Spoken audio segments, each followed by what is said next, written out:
Le quartier Sanita, situé au nord du centre historique de Naples, a longtemps été caractérisé par le chômage, la pauvreté et la présence généralisée de la camorra.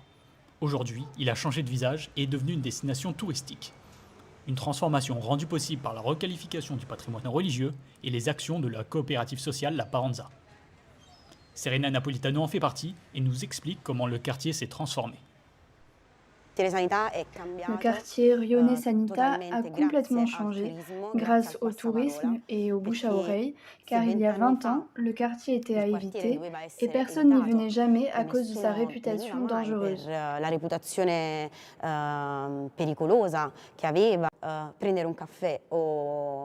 Prendre simplement un café, manger au restaurant dans une pizzeria, c'est investir dans l'économie de la communauté et contribuer à la régénération de tout le quartier.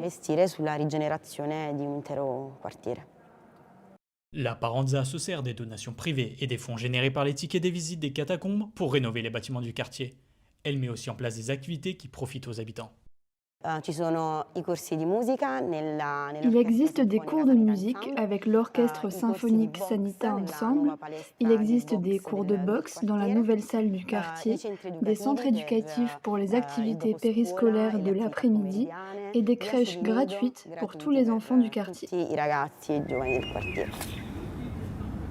Le quartier Sanita à Naples n'est pas le seul qui profite d'une amélioration de sa qualité de vie. La ville de Saint-Denis, qui s'est construite autour de sa basilique, bénéficie d'aménagements autour de ce monument et d'initiatives culturelles de plus en plus nombreuses. Cela est permis notamment par le Centre des Monuments Nationaux, dont dépend la basilique. Serge Chantos, administrateur du bâtiment, nous explique. Donc on peut dire que ce monument a eu un impact positif globalement pour la population, puis pour les gens d'ailleurs aussi, dans leur plaisir de découvrir le monument, mais pour la population, parce que les abords du monument se sont quand même développés, et puis on a fait en sorte de trouver des propositions qui soient en accord avec ce lieu. Mais pour Serge Chantos, l'image péjorative de Saint-Denis reste un frein au développement de la ville. Aujourd'hui, il n'y a pas trop ce problème de sécurité. Après, il y a la représentation des gens.